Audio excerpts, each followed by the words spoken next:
Hello everyone, this is ponderonweather. In this update, yet we have another day of intense storms with damaging winds and very large hail, with monsoonal rains turning to flooding rains as a coastal low develops and the intense ridge really starts to expand, plus a tropical update. Good morning, everyone. Welcome back. Hope everyone had a fabulous weekend out there. We got a lot to uncover in this morning's update. So let's go ahead and get started and take a look at the overall satellite picture this morning to give you a really good idea of what's happening. You can actually see this monsoonal flow lifting all the way up from the Pacific, reaching all the way up into actually portions of Canada. On the backside, you've got some much cooler air out into the west in the Pacific Northwest. At the same time, we have this dominating ridge of high pressure that's locked and loaded over this area. But on the other side of it, you got these ridge riders effects, and plus you have some much cooler conditions out here into the northeast as well. Then we have a kind of a stalled frontal boundary out here in the open waters of the Atlantic. Plus, we're watching out here in the Caribbean as the main development region with these tropical waves actually start to get active, and that may be of a concern later on as we get deeper into June.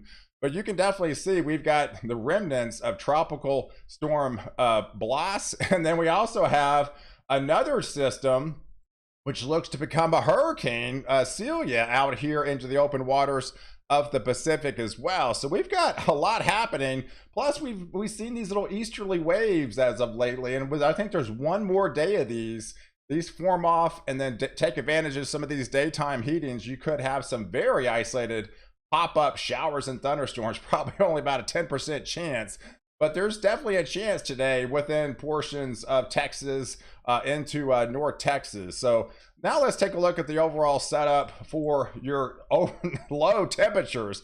As showed you, that on the other side of that ridge, we've got a lot of cooler air. In fact, we've seen numerous, if not near record low temperatures this morning, if not breaking a low temperatures.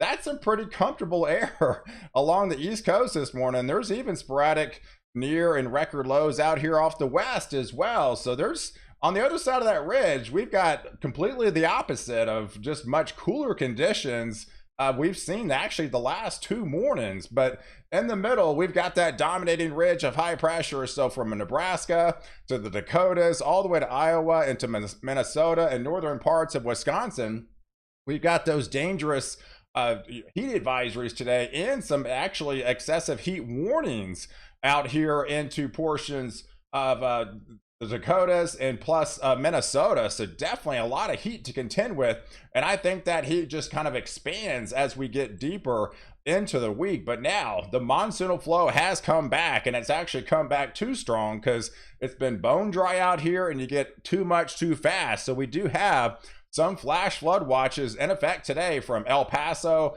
to Albuquerque. In fact, the Weather Prediction Center already has like a slight risk for excessive rainfall down here. It only takes about a ½ inch of rainfall down here in an hour time frame to produce flash flooding. I think that's what's going to occur today, from essentially all the way from El Paso to Albuquerque, and then there's subtle amounts out here in portions of Arizona into Tucson.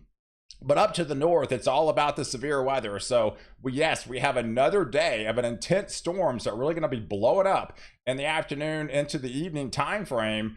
Yeah, we could be looking at some large hail, if not significantly large hail, of 2 to 2 inches and 2.5 inches in diameter, with outflow wind gusts of up to 75 miles an hour. We've seen this last couple days. We're going to be seeing it again. Hurricane force wind gusts possible in the northern high plains across the Dakotas into Minnesota this afternoon through the early evening time frame. So essentially from Valentine to Grand Rapid City to Aberdeen, all the way to Bismarck and to Fargo, places into portions of Grand Forks and to Minot. Those areas will be the most susceptible to seeing some of those very large hailstones and those damaging 75-mile-per-hour wind gusts.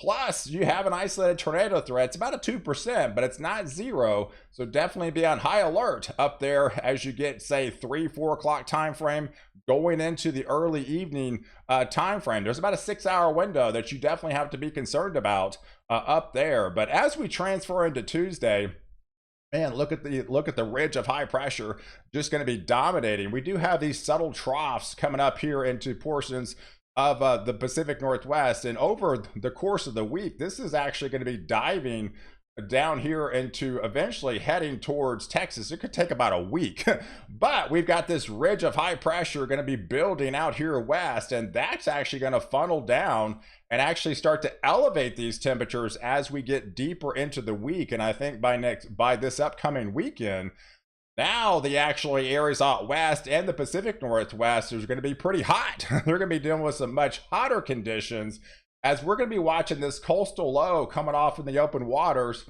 traversing down off the southeast coast, will also bring a lot of heavier rain showers as we get towards the end of the week. So as we move forward and take a look at the overall setup for on Tuesday with the severe threat, there's your setup. There's the boundary. We could be looking at kind of a marginal risk for storms for traversing across northwest Missouri into portions of Iowa here, northwestern Illinois, southern Wisconsin. To the south, you've got that massive ridge of high pressure to contend with. But all the heavier rains with the monsoonal flow actually just expand and actually pulls further north. So you actually have an expansion of that slight risk for excessive rainfall. Now it's going to be creeping into southern portions of Colorado as well, and actually impact a little bit more areas and portions of Arizona. But there's also a pocket up here into upstate New York, which could bring some heavier rainfall, as well as northern parts of Jersey. But there's the setup on Wednesday with that severe threat pushing further off into the east. Now it's aligned into portions of southern Illinois, southern Indiana, portions of Ohio. That'll pull into portions of Pennsylvania and New York as well on the northern side of that ridge of high pressure that's going to be sinking and expanding over the southeast and eventually heading over portions of Oklahoma, Texas, Arkansas, and Louisiana with triple-digit heat and plenty to come. But underneath that, yeah, there's Wednesday with that monsoonal flow will continue to remain and bring those steady rains, and at times could bring some flash flooding rains, as those rains will continue to pull in off from that Pacific moisture.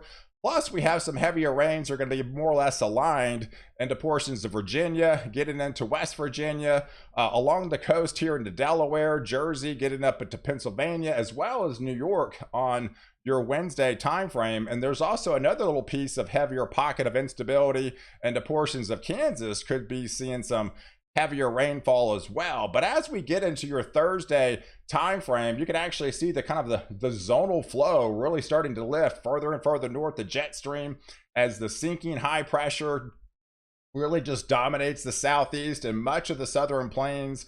You're going to be experiencing plenty of intense heat that's on the way, and a lot of the heat advisories are really going to be unfolding and be dotted along the board here across the deep south. But yeah, by the time we look at some of those temperature anomalies, well above average. I mean, it's already hot this time of year, as we'll be deep into the official start of summer by then, which is actually Tuesday. So by the time we get into Thursday, all these 10, 15, teens, if not almost 20 degrees above average temperatures, that's hot in the middle of summer. I don't need to tell you that, with widespread triple digits to be concerned about. There's that monsoonal flow keeping the desert Southwest below average temperatures. You're still hanging on with the below average temperatures out here in the Pacific Northwest, but look what's happening in California. You start to warm up, right? You start to see those above average temperatures starting to creep in. I think that actually builds as we get into Friday, and especially going into this weekend. There's the setup by Friday with more of that zonal flow lifting further to the north. We could have a little bit of instability by then in portions of northern Illinois, creeping into portions of Wisconsin, as well as into central portions of Canada. But there's our coastal low that it looks to try to develop. This is Friday, so it's going to be off the southeast coast. So we'll have to watch this kind of meandering as it gets closer and closer to the coastline, bringing rain showers and heavy thunderstorms as we get into the weekend. And what's probably going to be Cecilia by then. Celia could be a hurricane by then into the open waters of the Pacific. But man, look at the temperatures as the ridge just really deepens and expands. This is dangerous, intense stuff, guys. We were talking numerous triple digits, if not upwards to 106, 108, if not maybe 109. Yeah, this is definitely dangerous stuff into Oklahoma, into Arkansas, into Texas, going into Louisiana, Mississippi. I mean, yeah, so some of these temperatures are going to be really increasing. But check this out along the West Coast. Yeah, widespread triple digits, if not creeping upwards to the upper 80s, if not 90 degrees off the coast into Portland and going into Washington and Oregon. So they have not actually seen any heat so far this season. And I think their cool spell is finally going to come to an end with that ridge really starting to heat and really amplify and pick things up as we get deeper into the weekend. And you could be even looking at, upper middle 90s in portions Portland by the time we get into your, say, Saturday, Sunday time frame. But there's the setup for Saturday. So we actually were watching this coastal low off the southeast coast. There's that trough that's going to be diving in from Tuesday. That'll be pulling through the central part of the U.S. That's actually going to be culprit of possibly a cold front. They're all cold fronts. Ain't much colder air behind it. It's just basically the end, or this will continue to try to sink south. But we could be looking at some below average temperature anomalies setting up over the portions of Colorado into portions of Kansas. You can see those deepening blues and purples with that indication of the cold front. You've got compressional heating well ahead of it. So there's could be really an intense day for heat as the heat really starts to build going into your Sunday along the Pacific Northwest. Yeah, I mentioned Portland could be looking at middle 90s. By then. That's a far cry of what you're experiencing now or what you have been experiencing. So you're not going to be used to that stuff out here, as you're going to be talking 20 to 25 degrees above average, above what you're actually experiencing right now, with the ridge of high pressure trying to kind of break down. But the cool front basically maybe drops you from like 109 to 98 in Dallas. So yeah, plenty of record heat on the way for much of Texas this week. But here's the setup for Sunday as far as the rain chances go. You still have that monsoonal flow. You're probably going to be having your tropical storm, if not hurricane, out here in the Pacific, out here in the open waters of the Pacific. But there's the coastal low with all the precipitation. The only game in town is going to be into Florida, off the East Coast. And some of these could be some heavier rains impacting off the East Coast and the Carolinas, depending on how close this coastal low is able to get to land by then. But now let's take a look at the tropics. So I mentioned, we talked about Cecilia. Right now it's just a tropical depression. We actually had two back-to-back hurricanes out here in the Pacific. And now this could be the third, because it is expected from the National Hurricane Center to increase to an 80-mile-per-hour hurricane 5 days from now. So yes, by the time we get into this weekend, we could be looking at yet the third named hurricane of the season. We've only had 3 storms, and all 3 of them look to be ending with a hurricane, not affecting land, but it actually it helps increase the moisture flow for the monsoonal flow that they'll be getting.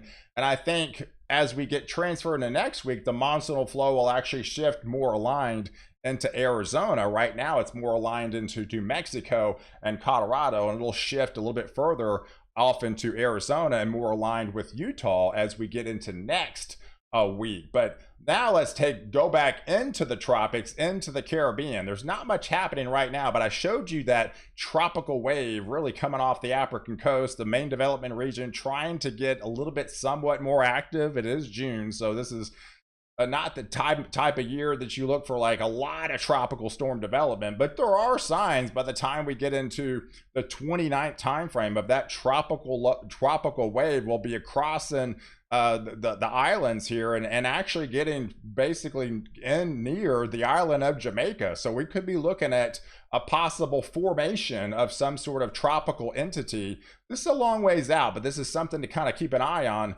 right now, because actually if you look at the latest European guidance, we've actually got about a 40 to 60% chance this could actually develop into maybe even a tropical depression by then, by the time we get towards the end of June. This would be a lot more than a week away. This would be more like the 29th, say 30th potential time frame, with that deep tropical moisture probably entering the Caribbean by then, and pretty much almost probably going to be south of the island of Jamaica with those heavier rains coming into the Caribbean, because it's entering a part where we right now we have these ocean water contents. This is not at the surface. This is actually below the surface, deep in the ocean waters, and this is what you kind of have to look at as you get actually well into the season. But even right now, these temperatures are pretty elevated into the Caribbean, especially actually into the Gulf of Mexico around that loop current. And that's going to go be traversing over basically the warmest waters there are in the Atlantic. So this is something to keep an eye on as we get deeper into next week for sure. But man, it's all about the heat for the US. And what's concerning is with all this heat really building, especially along the coast here with these widespread triple digits, those temperatures, those sea surface temperatures are already well above average in the Gulf of Mexico, and especially along the coast. There's places down towards Louisiana already cranking at 90 degrees out here into just off the coast for sea surface temperatures. And then you got widespread triple digits going to be impacting these areas for about a week straight.